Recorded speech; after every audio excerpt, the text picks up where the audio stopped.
Roman সেনাপতি চিন্তায় পড়ে গেল, কিরে দেখতেছি এটা তো আরো বেশি কঠিন জিনিস, তাকে তো থামানো যাচ্ছে না, কোনোভাবেই থামাইতে পারে না, যেখানেই যায় সেখানে কাফেরদেরকে জাহান্নামে পাঠায়, কাফেরদের ভিড়ের মধ্যে ঢুকে যায়, তরবারি দিয়া কচু কাটা করতে করতে জাহান্নামে কাফেরদেরকে পাঠায় দেয়। ঠিক জাফর রাদিয়াল্লাহু তাআলা আনহুকে প্রতিরোধ করার জন্য রোমান সেনাপতি 5000 সৈন্যের একটা গ্রুপ পাঠালেন চতুর্দিক থেকে, তাকে থামাও, তাকে থামাও, তাকে থামানো যাচ্ছে না। এক পর্যায়ে কাফেররা এসে জাফর বিন আবি তালেবের ঘোড়ার পা কেটে দেওয়া হলো, ঘোড়াটা মাটির মধ্যে পড়ে গেল। এবার জাফর রাদিয়াল্লাহু তাআলা আনহু এক হাতে কালেমার পতাকা আর এক হাতে তরবারি নিয়ে মুতার প্রান্তরে কাফেরদের সাথে লড়াই করছেন। আল্লাহু আকবার। যেদিকে যায় কাফেরদের অস্তিত্ব খুঁজে পাওয়া যায় না। একজন কাফের এসে জাফর বিন আবি তালেবের ডান হাতে একটা তরবারি দিয়ে কোপ মারলেন। এক কোপে জাফর বিন আবি তালেবের ডান হাত তার বাহু থেকে বিচ্ছিন্ন হয়ে গেল।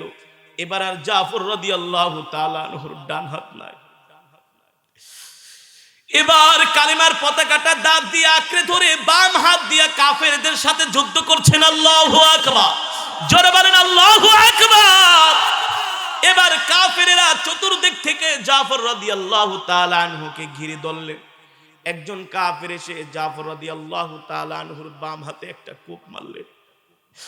এক কোপে জাফর বিন আবি তালিব রাদিয়াল্লাহু তাআলা আনহুর এক আঘাতে তার বাম হাতটার বাহু থেকে বিচ্ছিন্ন হয়ে গেল। এই অবস্থায় জাফর রাদিয়াল্লাহু তাআলা আনহুর হাতে এখন আর তরবারি নাই, ডান হাতও নাই, বাম হাতও নাই, তরবারি চালাবে কিভাবে?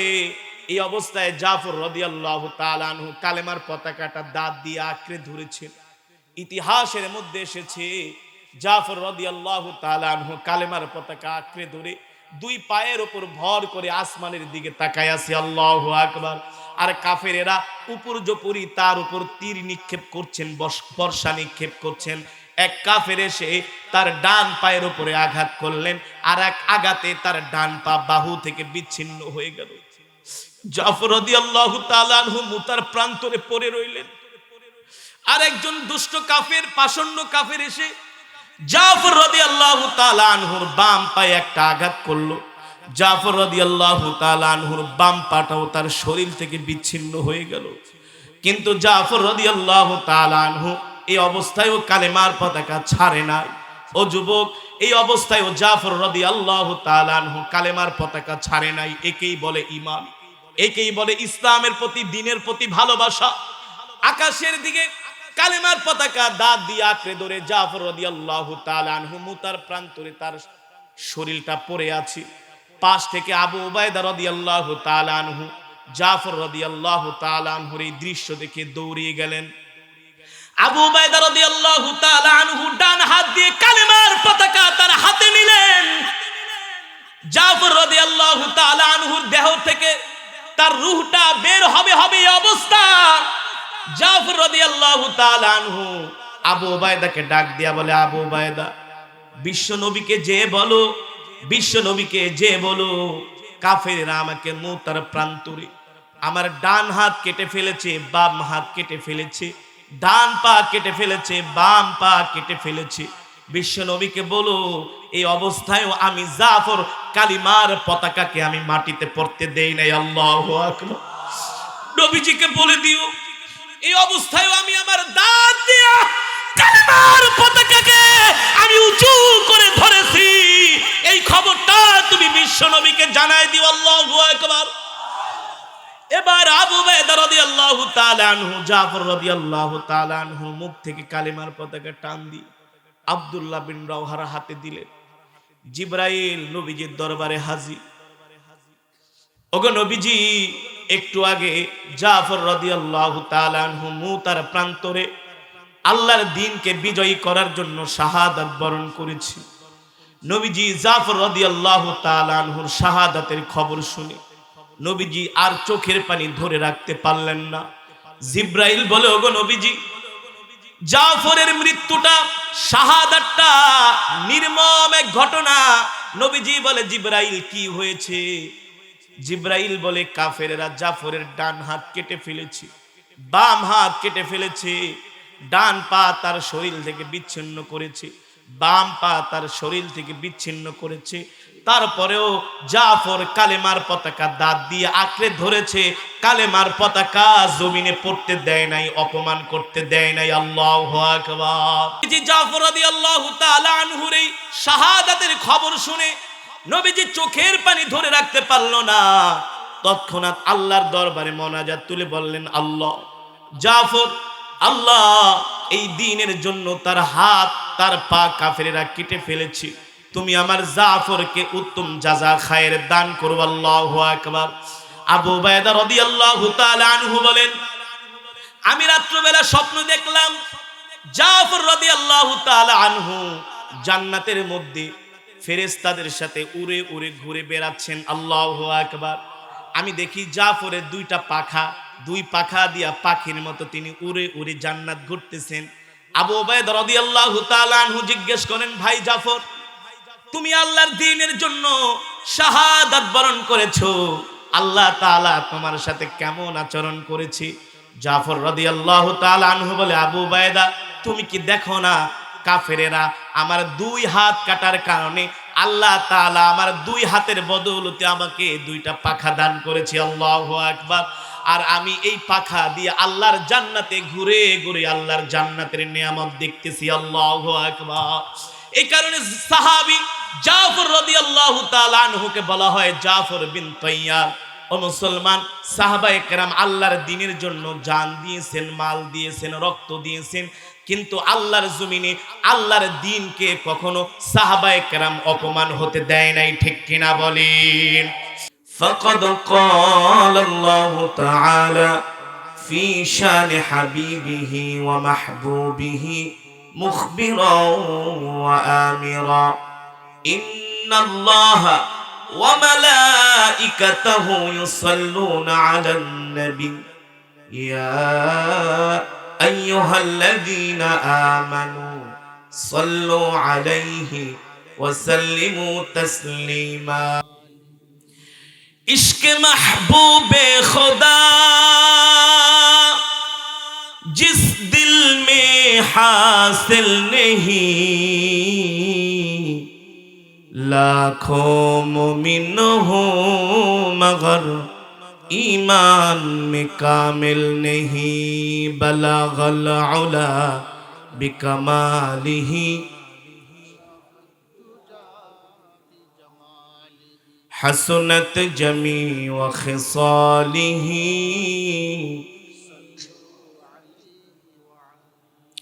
सारे दुनिया हो मुखालिफ, कुछ नहीं नुकसान नहीं। सारे दुनिया हो मुखालिफ, कुछ नहीं नुकसान नहीं। गम नहीं है, डर नहीं है, जब खुदा रहमान है, बलगल उला बिकमालिही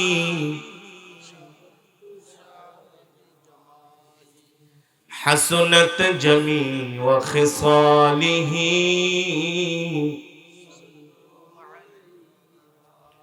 একটু মহব্বতে আল্লাহ তাআলার নামের জিকির করি। লা ইলাহা ইল্লাল্লাহ, লা ইলাহা ইল্লাল্লাহ, লা ইলাহা ইল্লাল্লাহ, লা ইলাহা।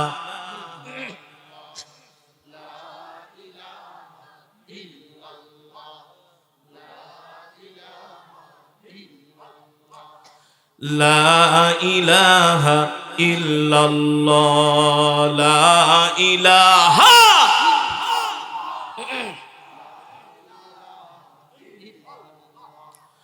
লা ইলাহা ইল্লাল্লাহ, লা ইলাহা।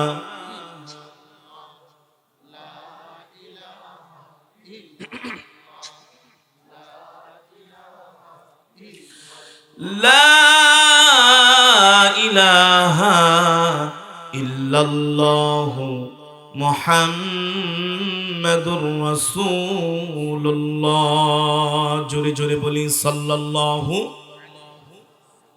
আলহামদুলিল্লাহ, সেই মহান আল্লাহ সুবহানাহু ওয়া তাআলার দরবারে লাখ কোটি শুকর, যে মহান আল্লাহ সুবহানাহু ওয়া তাআলা ধূপইল মণ্ডলপাড়া যুব সমাজের উদ্যোগে 2 দিন ব্যাপী চতুর্থ বার্ষিক এক বিরাট আজিমুশান ইসলামী মহাসম্মেলন, উক্ত সম্মেলনের মান্যবর শ্রদ্ধাভাজন সভাপতি, প্রধান অতিথি, বিশেষ অতিথি আইম্মায়ে মাসাজিদ, দিগার হযরতে উলামায়ে কেরাম, তলাবায়ে ইলম, দূর দূরান্ত থেকে আগত দিন প্রিয়, ইসলাম প্রিয় আমার কলিজার টুকরা যুবক বন্ধুরা, বৃদ্ধ বাবারা, পর্দার অন্তরালে সম্মানিত মা ও বোনেরা, সেই মহান আল্লাহ সুবহানাহু ওয়া তাআলার দরবারে লাখ কোটি শুকর, যে মহান রব্বুল ইজ্জত ওয়াল জালাল আজকে আমাদেরকে এত সুন্দর কোরআন ও হাদিসের মেজমা, জান্নাতের বাগান,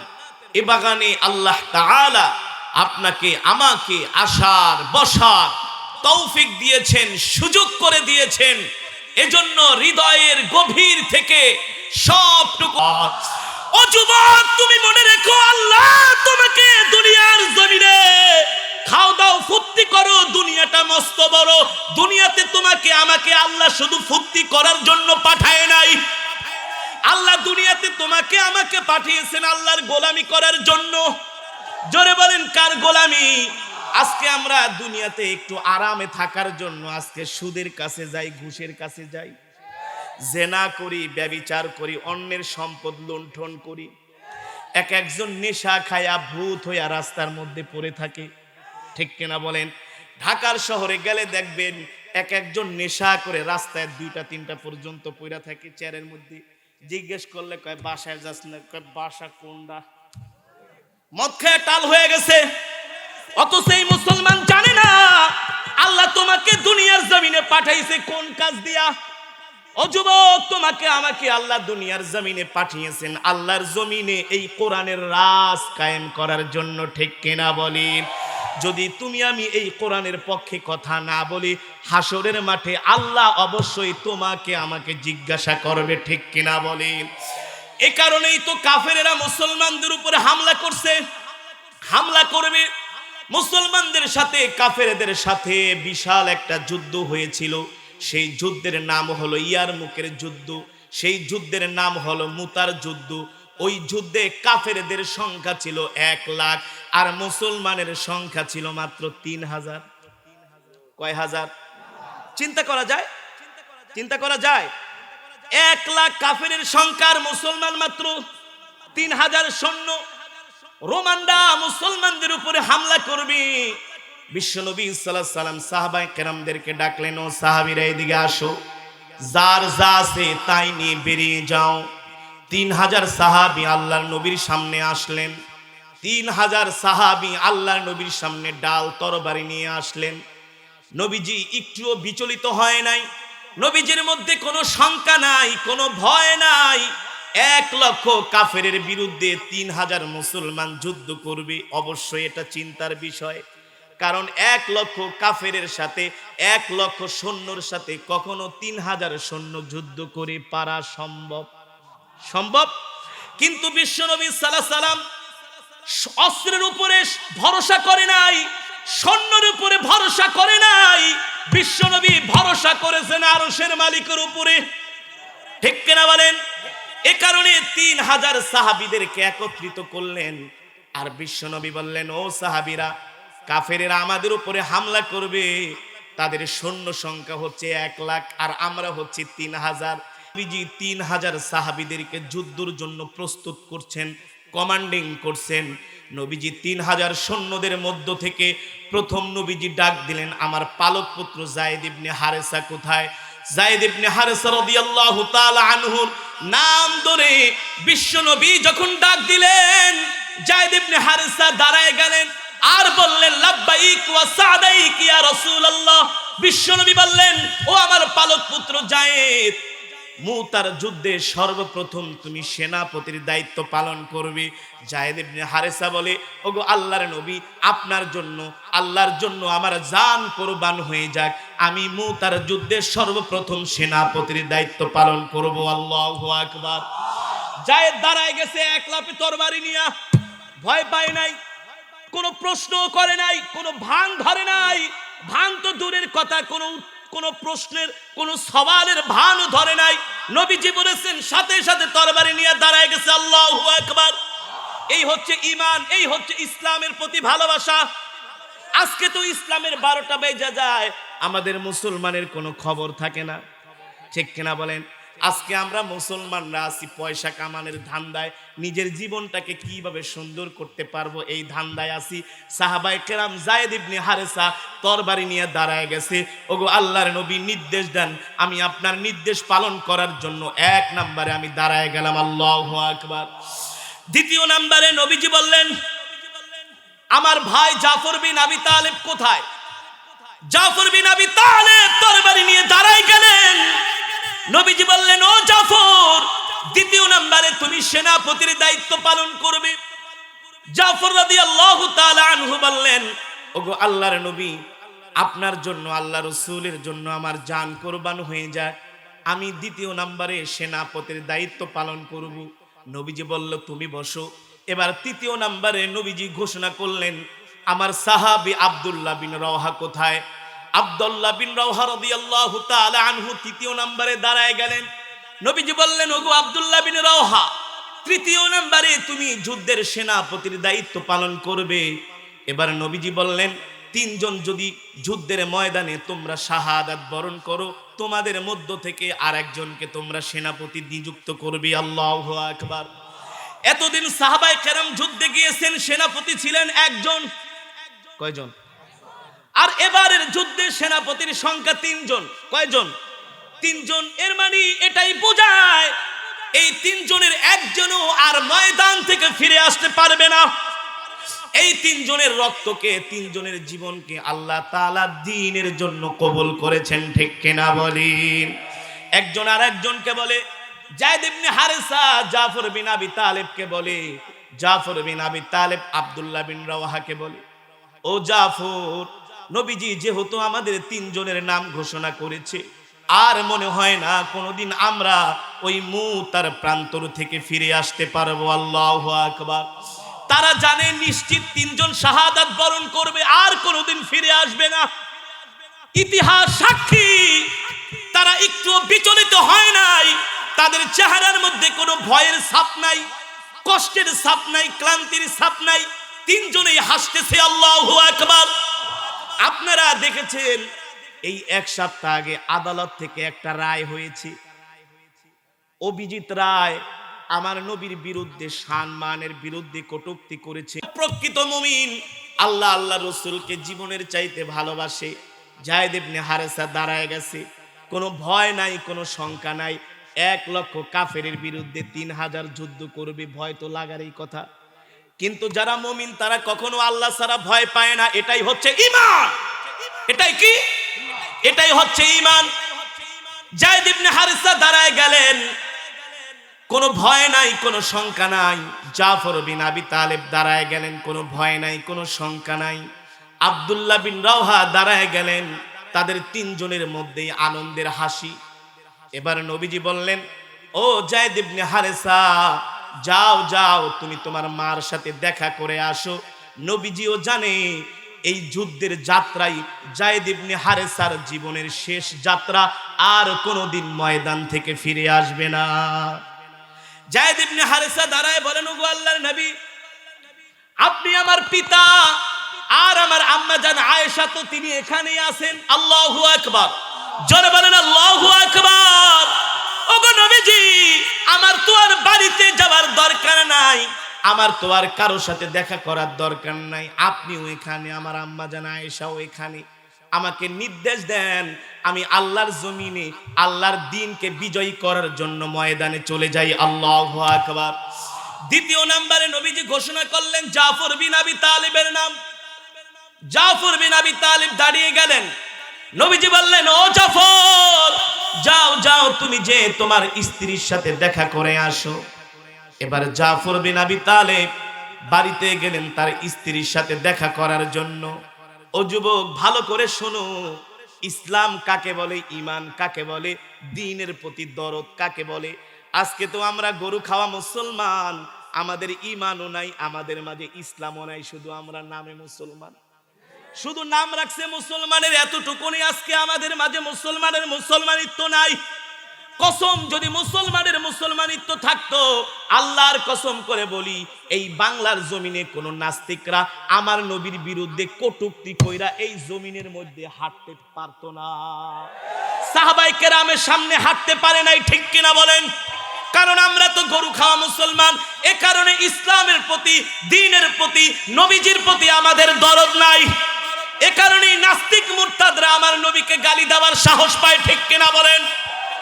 মুসলমান, জাফর বিন আবি তালেব বাড়ির দিকে রওনা শুরু করলেন শেষ বিদায় নেওয়ার জন্য। তার স্ত্রী তার জন্য রান্না করছেন, খাবার তৈয়ার করছেন।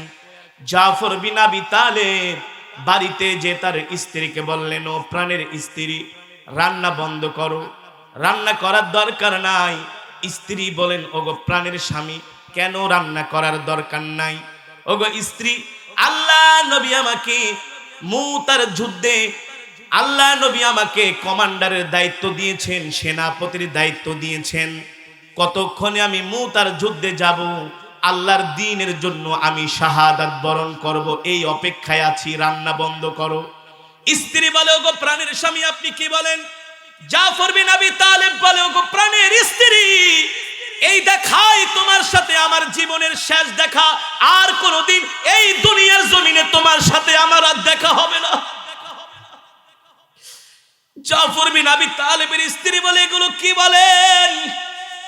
জাফর বিন আবি তালেব বলে, স্ত্রী, এতদিন পর্যন্ত আমরা যতগুলো যুদ্ধে অংশগ্রহণ করেছি, নবীজি একজন সেনাপতির নাম ঘোষণা করেছে, কিন্তু আজকে বিশ্ব নবী 3 জন সেনাপতির নাম ঘোষণা করেছে। আমার আগে একজন, আমার পরে একজন, আর আমি হচ্ছি দ্বিতীয় নাম্বারে। এর থেকে এটাই প্রমাণ করে এই যুদ্ধের ময়দানে আমি শাহাদাত বরণ করব, এই দুনিয়ার জমিনে তোমার সাথে আমার আর কোনোদিন দেখা হবে না। আল্লাহু আকবার। এই কথা শুনে জাফর বিন আবি তালেবের স্ত্রী গলা কাটা মুরগির মতো কান্না করে ছটফট করে, বলে, ওগো প্রিয় স্বামী, আপনি কি বলেন, কি বলেন? এই ছোট ছোট দুটি বাচ্চা ছিল জাফর বিন আবি তালেবের। আজকে তো আমরা দুনিয়ার মহব্বতে, সন্তানের মহব্বতে, স্ত্রীর মহব্বতে ঘর থেকে বের হতে চাই না, দ্বীনের কোনো কাজ করতে চাই না। দ্বীনের কোনো কাজের জন্য ডাকলে শুধু ব্যবসার দোহাই, চাকরির দোহাই, সন্তানের দোহাই, স্ত্রীর দোহাই, সম্পদের দোহাই, ঠিক কিনা বলেন? অথচ জাফর রাদিয়াল্লাহু তাআলা আনহু স্ত্রীকে বললেন, এটাই তোমার সাথে আমার শেষ দেখা। জাফর রাদিয়াল্লাহু তাআলা আনহু স্ত্রী বলে, 2টা ছোট ছোট বাচ্চা আছে, এদেরকে নিয়ে আমি কিভাবে থাকবো?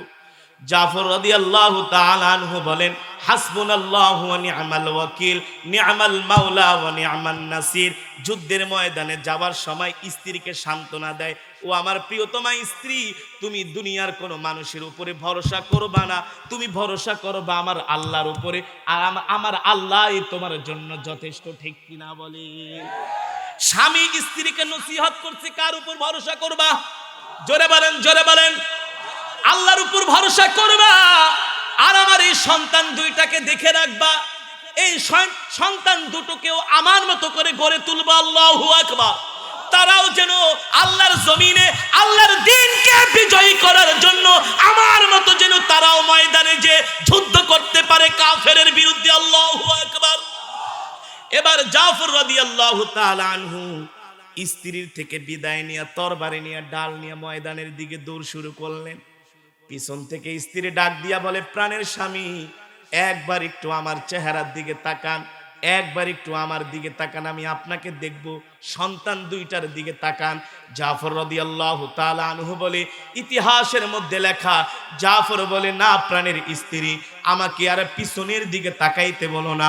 যদি এখন আমি পিছনের দিকে তাকাই, সন্তানের দিকে তাকাইলে, সন্তানের মুখের দিকে তাকাইলে আমার সন্তানের কথা মনে পড়ে যাবে। এই দুনিয়ার জমিনে এমন কোনো বাবা নাই, সন্তানের চেহারার দিকে তাকাইলে বাবার মায়া লাগে না। এমন কোন সন্তান আছে? আপনারা জানেন, ইব্রাহিম আলাইহিস সালাম ইসমাইল আলাইহিস সালামকে যখন কোরবানি করার জন্য গেল, ইসমাইল বাবাকে শিখায় দেয়, বাবা আপনি যদি আমার চেহারার দিকে তাকায় তরবারি চালান আপনার কষ্ট লাগবে, একটা কাজ করেন আমার চেহারাটা আপনি কাপড় দিয়ে ঢেকে রাখেন। ঠিক কিনা বলেন? হযরত ওমর রাদিয়াল্লাহু তাআলা আনহু নিজের হাতে তার সন্তানকে কতল করেছিলেন। যখন তিনি কতল করেন তার সন্তানের চেহারাটা একটা কালো কাপড় দিয়ে ঢেকে রেখেছে, যাতে করে সন্তানের চেহারা না দেখে, তার মায়াও না লাগে। ঠিক কিনা বলেন? এবার জাফর রাদিয়াল্লাহু তাআলা আনহু বলে, এই দুনিয়ার জমিনে বাবার সাথে সন্তানের সাথে এমন একটা মায়ার বন্ধন, ভালোবাসার বন্ধন, সন্তানের দিকে তাকায়া অনেক কিছু মা বাবা ত্যাগ করে, করে কি করে না? জাফর রাদিয়াল্লাহু তাআলা আনহু বলে, প্রাণের স্ত্রী তুমি আমাকে পিছনের দিকে তাকাতে বলো না, এই সন্তানের দিকে তাকাইলে তাদের জন্য আমার মায়া লাগবে। আমি চাই না এই সময়ে দুনিয়ায় কারো প্রতি আমার মায়া লাগুক, আমি চাই এই সময়ে আল্লাহ আল্লাহ রসুলের প্রতি আমার এমন ভালোবাসা, আল্লাহ আল্লাহ রসুলের জন্য আমি চাই ময়দানে যে দ্বীনের জন্য শাহাদাত বরণ করব। আল্লাহু আকবার। জাফর রাদিয়াল্লাহু তাআলা আনহু তরবারি নিয়ে ময়দানের দিকে রওনা শুরু করলেন। এই হচ্ছে আমাদের মুসলমানদের ইতিহাস। তৃতীয় জন তো আরো মর্মান্তিক, আব্দুল্লাহ বিন রাওহা। নাম কি? জোরে বলেন, জোরে বলেন। ও যুবক, তোমাদেরকে বানায়া বানায়া গল্প বলি না, এগুলো হযরত সাহাবায়ে কেরাম দ্বীনের জন্য কি কোরবানি করেছেন, ত্যাগ স্বীকার করেছেন, জান দিয়েছেন, রক্ত দিয়েছেন, সাহাবায়ে কেরামের ঘটনা। খোদার কসম করে বলি, এ কারণেই তো নবীজি বলেছেন, ইকদাদাইতুম ইহদাদাইতুম, আমার এক একজন সাহাবী তারকার ন্যায়। আল্লাহু আকবার। আব্দুল্লাহ বিন রাওহা কেবলমাত্র নতুন বিবাহ করছে, আজকে কেবলমাত্র নতুন বিবাহ করেছে, স্ত্রীর সাথে বাসর ঘর করে নাই। স্ত্রী বাসর ঘরে অপেক্ষা করছে স্বামীর জন্য। রাহমাতুল লিল আলামিন ডাক দিয়েছেন সাহাবী আব্দুল্লাহ বিন রাওহাকে, নবীজির দরবারে চলে গেছেন। নবীজি তাকে তৃতীয় নম্বরের সেনাপতির নাম ঘোষণা করছেন। এবার নবীজি বলে, ও আব্দুল্লাহ বিন রাওহা, তুমি বাড়িতে যে তোমার স্ত্রীর সাথে দেখা করে আসো। নতুন বিবাহ করেছে, স্ত্রী স্বামীর জন্য অপেক্ষা করছে বাসর ঘরে। আব্দুল্লাহ বিন রাওহা দৌড়ায়া বাড়ির দিকে গেলেন। এবার বাসর ঘরের দরজায় যায় নক করলেন। দরজায় নক করলেন, ভিতর থেকে মৃদু কণ্ঠে আওয়াজ ভেসে আসলো, কে গো আপনি আমার দরজায়, কে আমার দরজা নক করলেন? আব্দুল্লাহ বিন রাওহা বলে, আমি তোমার স্বামী, আমি তোমার দরজায় নক করেছি। ভিতর থেকে স্ত্রী বলে, ও প্রাণের স্বামী, আপনি আমার ঘরে প্রবেশ করেন, আপনার জন্য আমি অপেক্ষা করছি। আজকেই তো আপনি কেবলমাত্র আমাকে বিয়ে করলেন, আপনার সাথে আমার আজকেই কেবলমাত্র বিয়ে হলো, আমি আপনার জন্য বাসর ঘরে অপেক্ষা করছি, আপনি আমার ঘরে ঢুকেন। আব্দুল্লাহ বিন রাওহা বলে, না না না, তোমার সাথে এই দুনিয়ার জমিনে আমার আর কোনোদিন দেখা হবে না। স্ত্রী বলে, কেন দেখা হবে না? আব্দুল্লাহ বিন রাওহা বলে, তুমি জানো না আল্লাহর নবী আমাকে মুতার যুদ্ধে তৃতীয় নম্বরে আমার নাম ঘোষণা করেছে। ওই যুদ্ধের ময়দানে আমি তৃতীয় নম্বরে কমান্ডারের দায়িত্ব পালন করব, সেনাপতির দায়িত্ব পালন করব। ভিতর থেকে স্ত্রী বলে, ওগো প্রাণের স্বামী, এটা কি বলেন? আপনার সাথে কি আমার সাক্ষাৎ হবে না? আব্দুল্লাহ বিন রাওহা বলে, তোমার সাথে এই দুনিয়ার জমিনে আর আমার সাক্ষাৎ হবে না, তোমার সাথে আমার সাক্ষাৎ হবে, আমি তোমার জন্য আল্লাহর জান্নাতে অপেক্ষা করব। আল্লাহু আকবার।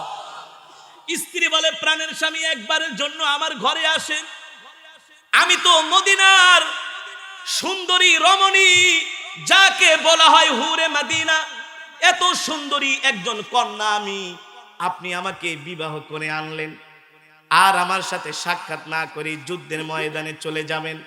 আব্দুল্লাহ বিন রাওহা বলে, খোদার কসম করে বলি, এই মুহূর্তে আমার দিলের মধ্যে আল্লাহ আল্লাহ রসুলের ভালোবাসা সবচাইতে বেশি। আল্লাহু আকবার। আমি চাই না এই ভালোবাসার ভাগ আমি কাউকে দেই। ও স্ত্রী, আমার জন্য দোয়া করো, তোমার সাথে আমার শেষ সাক্ষাৎ। এই দুনিয়ার জমিনে যদি তোমার সাথে আমার আর সাক্ষাৎ না হয়, জান্নাতের সিঁড়িতে আমি তোমার জন্য অপেক্ষা করব। আল্লাহু আকবার। বর্তমানের স্ত্রীরা হইলে বলতো, আপনি কি শুরু করছেন? হুজুর গো পিছনে ঘুরা ঘুরা পুরা মাথাটা নষ্ট করে দিছে। ঠিক কিনা বলেন? এক মুসল্লি এসে আমাকে বিচার দেয়, বলো হুজুর, আপনার সাথে একদিন ওয়াজে গেছিলাম আপনার কেরাত শোনার জন্য। স্ত্রী প্রথম দিন কিছু বলে নাই, দ্বিতীয় দিনেও কিছু বলে নাই, তৃতীয় দিনে কিছু বলে নাই। চতুর্থ দিন আমার স্ত্রী ঘরের দরজা খুলবো, ফোন দিয়াকে আমি ঘুমের থেকে উঠতে পারুম না। যেই হুজুরের সাথে ওয়াজে গেছিলা তার সাথে এক কাঁথার নিচে ঘুমাও, যাও তার সাথে ঘুমা, আমার ঘরে আইসো না। এই হলো বর্তমান আমাদের স্ত্রীদের অবস্থা, ঠিক কিনা বলেন? অথচ আব্দুল্লাহ বিন রাওহা রাদিয়াল্লাহু তাআলা আনহু স্ত্রী সুন্দরী কন্যা বলে স্বামী আজকে কেবলমাত্র বিবাহ করে আনলেন, আপনি বাসর ঘরে আসেন, আপনার চেহারাটা একবার দেখব।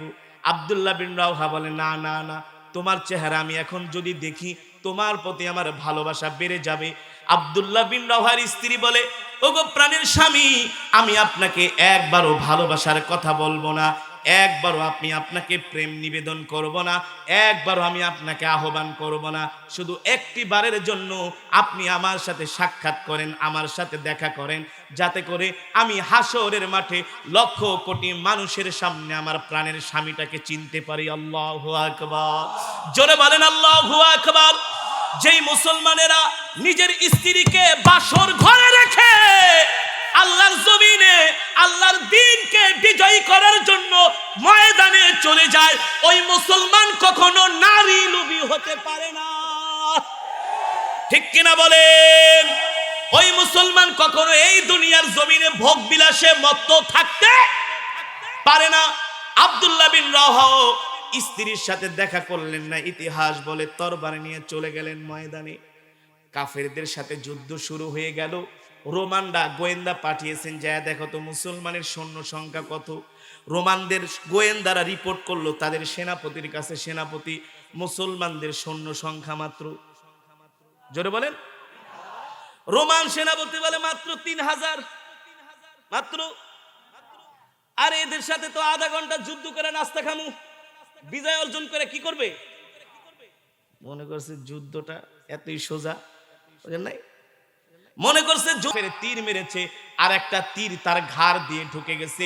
একজন কাফের এসে যায়েদ ইবনে হারেসার ঘোড়ার পা কেটে দিয়েছে, যায়েদ ইবনে হারেসা জমিনে পড়ে গেছে। এবার কাফেররা এসে উপরে যায়েদ ইবনে হারেসার উপর আঘাত শুরু করছে। যায়েদ ইবনে হারেসা কালেমার পতাকা ছাড়ে নাই, ডান হাত দিয়া কালেমার পতাকা আঁকড়ে ধরেছে, আর বাম হাত দিয়া কাফেরদের সাথে যুদ্ধ করতেছে। শেষ পর্যায়ে এসে যায়েদ ইবনে হারেসা রাদিয়াল্লাহু তাআলা আনহু মুতার প্রান্তরে আল্লাহর দ্বীনের জন্য শাহাদাত বরণ করেছে। আল্লাহু আকবার। আজকে কিছু নাস্তিক মুরতাদরা বলে হুজুর ইসলাম হেফাজত করার দায়িত্ব আপনাদেরকে কে দিয়েছে, বলে কি বলে না? দেখবেন টকশোর মধ্যে টকশোতে বসে আমাদেরকে প্রশ্ন করে, বলে ইসলাম হেফাজত করার দায়িত্ব আপনাদেরকে কে দিয়েছে? ইসলাম হেফাজত করার দায়িত্ব আল্লাহ তাআলা আল্লাহর নবীকে দিয়েছেন, ঠিক কিনা বলেন? আর আল্লাহর নবীকে ইসলাম হেফাজত করার দায়িত্ব দেওয়ার কারণে নবীজি 63 বছর জিন্দিগিতে 27 বার সশরীরে যুদ্ধের ময়দানে অংশগ্রহণ করেছেন, ঠিক কিনা বলেন? ও মুসলমান, আমরা কালেমাওয়ালা মুসলমান, এই দুনিয়ার জমিনে আমরা আল্লাহ আল্লাহ রসুলকে বেশি ভালোবাসি, ঠিক কিনা বলেন? ও যুবক, এই 2 দিনের দুনিয়ায়, রঙিন দুনিয়ায় আইসা তুমি আল্লাহকে ভুলে যেও না, আল্লাহর নবীকে ভুলে যেও না, তুমি তোমার ধর্ম ইসলামকে ভুলে যেও না, তুমি তোমার কোরআনকে ভুলে যেও না। আজকে 2 দিনের দুনিয়ায় আইসা একটু আরাম আয়েশে থাকার জন্য, আজকে আমরা মুসলমানরা একটু ভালো খাওয়ার জন্য এমন কোনো খারাপ কাজ নাই বর্তমানে মুসলমান করে না। আজকে মেজরিটি পার্সেন্ট মুসলমান গুনার সাথে জড়িত, ব্যভিচারের সাথে জড়িত, সুদের সাথে জড়িত, ঘুষের সাথে জড়িত, অন্যের সম্পদ আজকে মুসলমান লুণ্ঠন করে, ঠিক কিনা বলেন? খোদার কসম করে বলি, আল্লাহ তাআলা এই কারণে আমাদেরকে দুনিয়াতে পাঠায় নাই, আল্লাহ আমাদেরকে দুনিয়াতে পাঠাইছেন একমাত্র আল্লাহর গোলামি করার জন্য, ঠিক কিনা বলেন? কার গোলামি? জীবনে যতদিন বাঁচবো একমাত্র আল্লাহর গোলামি করব, ঠিক কিনা বলেন? এই দুনিয়ার জমিনে যতদিন বাঁচবো আজকের পর থেকে আর কোনো গুনাহ করব না, জিনা করব না, সুদ খাবো না, ঘুষ খাবো না, মদ খাবো না, ইয়াবা খাবো না, গাঁজা খাবো না, ফেন্সিডিল খাবো না। মসজিদের মিনার থেকে মুয়াজ্জিন আজান দিবে, আর মুসলমান দলে দলে মসজিদে যে আল্লাহর কদমে সেজদা করবে। কে কে রাজি আছেন হাত উঠান। নারায়ে তাকবীর, নারায়ে তাকবীর।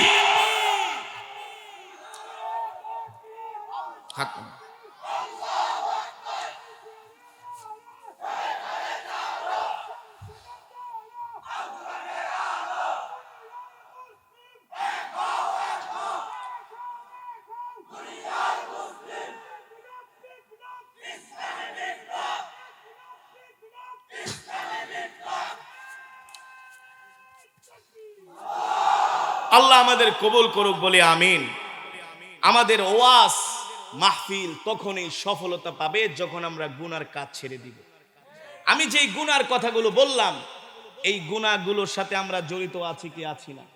সমাজের মেজরিটি পার্সেন্ট জড়িত আছে কি আছি না? আজকে মুসলমান একটু ভালো খাওয়ার জন্য সুদ খায়, অথচ সুদ খাওয়া নিজের মায়ের সাথে জিনা করা, বলেন নাউজুবিল্লাহ। রাগ করতেছেন? রাগ করতেছেন? আজকে ঘুষ খায় কোটি কোটি টাকা। আরে কত টাকা লাগে তোমার? কত টাকা?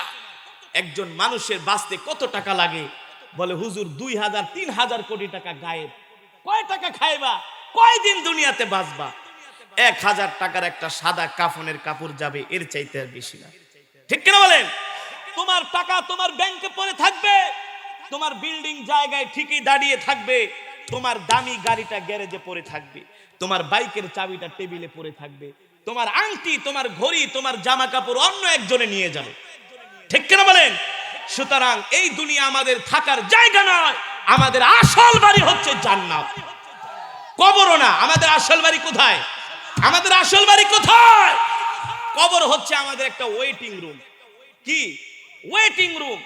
আমল যদি ভালো হয় কবরেই জান্নাতের সুখ পাবেন, আর আমল যদি খারাপ হয়, যেই গুনাহগুলোর কথা বললাম, কি সুদ, ঘুষ, মদ, জুয়া, নারী, ব্যভিচার, অত্যাচার, নির্যাতন, জুলুম, এগুলা যদি করেন, মরেন, মরার পরে বুঝবেন কত নাম্বার ঠেলা কবরে যাওয়ার সাথে সাথে শুরু হয়ে যাবে। কবরে যাওয়ার সাথে সাথেই না, ফেরেশতারা এসে মার শুরু করবে, পিটাইতে পিটাইতে, আঙ্গুল থেকে পিটাইতে পিটাইতে রূহটাকে বের করা হবে। সাবধান মুসলমান, গুনাহ ছেড়ে দেন, গুনাহ ছেড়ে দেন, গুনাহ ছেড়ে দেন। এই জমিন আল্লাহ, গোলামি করতে হবে আল্লাহ। এই জমিন আল্লাহর, বিধান চলবে আল্লাহ। ঠিক কিনা বলেন?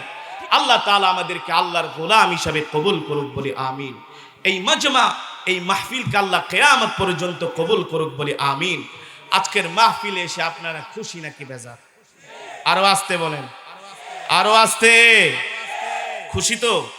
যদি খুশি হয়ে থাকেন, এই মাহফিলে প্রতি বছর যারা আয়োজন করেন এই যুব সমাজদেরকে আপনারা সর্বাত্মক সহযোগিতা করবেন। যেখানে ওয়াজ মাহফিল হবে, আমাদের মধ্যে কোনো ভেদাভেদ নাই, আমরা এক কালেমাওয়ালা মুসলমান। যেখানে ওয়াজ মাহফিল হবে সবাই যাবেন, স্বতঃস্ফূর্তভাবে অংশগ্রহণ করবেন। সাবধান, বাতিলের সাথে কখনো কম্প্রোমাইজ করা যাবে না। ঠিক কিনা বলেন? বেদাতীদের সাথে কখনো কম্প্রোমাইজ করা যাবে না। ওদেরকে বুঝিয়ে বুঝিয়ে দ্বীনের পথে আনতে হবে। আপনারা এই মাহফিলকে আগামী বছরের সুন্দর করে যাতে করতে পারে, আপনারা তাদেরকে সর্বাত্মক সহযোগিতা করবেন। আল্লাহ তাআলা এই মাহফিলকে নাজাতের জারিয়া হিসাবে কবুল করুক বলে আমিন। বসেন, এখনই মনোজাত দিয়ে দিবেন, দোয়া করে যান, দোয়া করে যান। আজকের মাহফিলে যারা আসছেন সবাই এক খতম করে কোরআন শরীফের সওয়াব পেয়েছেন। আমরা এখনই শেষ মোনাজাত করব। প্রায় 2 ঘন্টা সময় বসছেন, আর 5টা মিনিট বসেন, আমরা মোনাজাত করে একসাথে বাড়িতে যাব ইনশাআল্লাহ। আমাদের কবুল করুক। কিছু বলবে? কেউ কিছু বলবে? দুরূদ শরীফ পড়ে আল্লাহুম্মা সাল্লি আলা মুহাম্মদ ওয়া আলা আলি মুহাম্মদ কামা সাল্লাইতা আলা ইব্রাহিম ওয়া আলা আলি ইব্রাহিম ইন্নাকা হামিদুম মাজিদ। আল্লাহুম্মা বারিক আলা মুহাম্মদ ওয়া আলা আলি মুহাম্মদ কামা বারাকতা আলা ইব্রাহিম ওয়া আলা আলি ইব্রাহিম ইন্নাকা হামিদুম মাজিদ। আল্লাহুম্মা আমিন। ربنا ظلمنا أنفسنا وإن لم تغفر لنا وترحمنا لنكونن من الخاسرين. ربنا آتنا في الدنيا حسنة وفي الآخرة حسنة وقنا عذاب النار. يا أول الأولين يا آخر الآخرين يا ذا القوة المتين يا راحم المساكين يا أرحم الراحمين يا أرحم الراحمين يا أرحم الراحمين يا علي يا عظيم يا حليم يا كريم. মাওলা করিম, মেহেরবানি করে আপনি আমাদের तमाम জীবনের সমস্ত গুনাহ খাতাগুলো maaf করে দেন। আয় আল্লাহ, আজকের মাহফিল যারা আয়োজন করেছে আল্লাহ, আয়োজক বৃন্দদেরকে কবুল করে নেন। অত্র এলাকার যুব সমাজকে কবুল করে নেন। এই মাহফিলে যারা 1 টাকা থেকে 1000 টাকা দান করেছেন, সকলের দানকে কবুল আর মঞ্জুর করে নেন। আয় আল্লাহ, মেহেরবানি করে যেই যুবকগুলো এই মাহফিলের জন্য আল্লাহ শ্রম দিয়েছেন, মেহনত করেছেন, প্রত্যেকটা যুবককে আল্লাহ হযরত ওমরের মতো ঈমান দান করে দেন গো আল্লাহ। আল্লাহ মেহেরবানি করে এই মাহফিলে যারা 1 টাকা থেকে 1000 টাকা দান করেছেন সকলের দানকে কবুল করে নেন। মাওলাই কারীম মেহেরবানি করে আল্লাহ এই মাহফিলকে উসিলা করে অত্র অঞ্চলের প্রতিটা ঘরের মধ্যে কোরআনের নূর, হেদায়েতের নূর পয়দা করে দেন। আয় মাওলাই কারীম মেহেরবানি করে আল্লাহ আমাদের জানম দুঃখিনী আব্বা জান আম্মা জানের কবরে আযাব গুলো মাফ করে দেন। আব্বা আম্মার কবরকে জান্নাতের বাগান বানায় দেন। আল্লাহ দাদা দাদি নানা নানি আত্মীয় স্বজন পাড়া প্রতিবেশীদেরকে মাফ করে দেন। অত্র অঞ্চলের গোরস্থানে যত মুর্দেগান শুয়ে আছে আল্লাহ সকল মুর্দেগানের কবরে আযাব গুলো মাফ করে দেন। আল্লাহ সকল কবরকে জান্নাতের